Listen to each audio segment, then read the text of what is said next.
Mr. President, when you met with Russian President Vladimir Putin, how soon did he say that he wanted to sit down with Ukrainian President Zelensky? Russia, as of now, says there's no meeting on the books and no agenda is set. Well, that's going to be up to them. It takes two to tango, I always say it.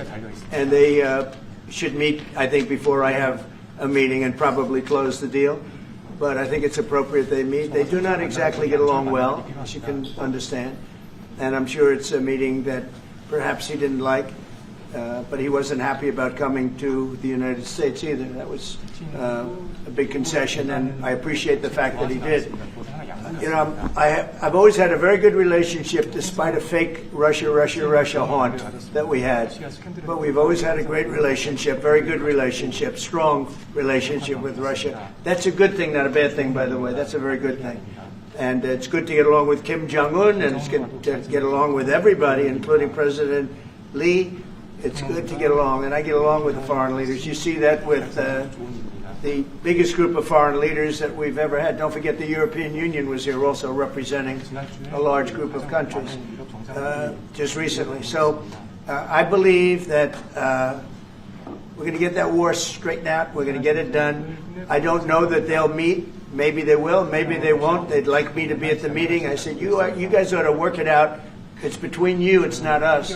Now, in the meantime, we're not spending any money on, as you know, on Ukraine. We're selling military equipment to NATO. NATO now is taking in, excuse me, NATO now is taking in a large amount of money from the countries. They're taking in 5% of GDP versus 2%. They're paying the 5%. They never paid the 2%, most of them, or a lot of them. NATO has a lot of money. We are selling military equipment to NATO at full price. And NATO's distributing that equipment to wherever they are, perhaps to Ukraine. So NATO's working with Ukraine. Biden was giving hundreds of billions of dollars, just willy-nilly, just giving money. He had no idea where it was going. It was terrible what was happening. So we're not involved anymore in terms of the cost. We're in for $350 billion. As you know, I also got the rare earth deal done with Ukraine, which was worth much more than the $350 billion. But I'm not interested in the money so much, even though we've done a great job in that regard. I'm not interested in that. I'm interested in stopping a war where last week 7,109 soldiers died, both Russian and Ukraine. It's such a waste of life and humanity. They're not from this country. They're not from any other country other than Ukraine, for the most part, other than Ukraine and Russia. But it's a very important thing to me to stop it.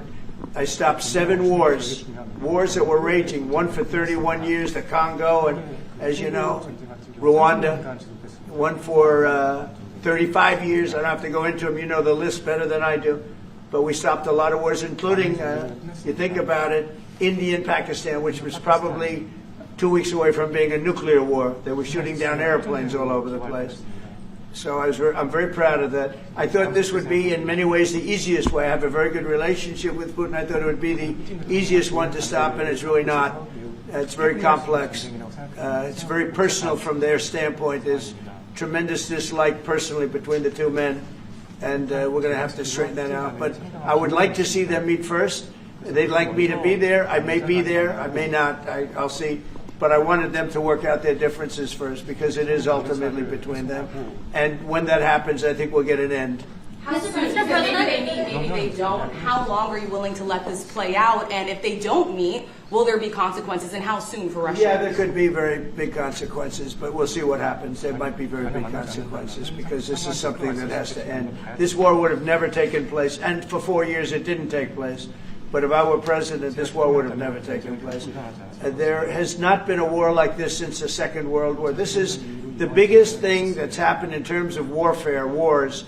It's a whole new form of fighting. It's a drone fighting. It's a drone war. No, a drone war never existed before. And we're actually studying it from the standpoint of Pete Hegseth and everybody. We're studying it and studying it very carefully. This is a whole new form of war, but it's a violent war, and there has been nothing like this since the Second World War. So we'll see what happens over the next week or two, and at that point I'll step in very strongly, and if I have to be there, I'll be there. And we'll either have a deal or we won't. But a lot of people are dying, and I want to get us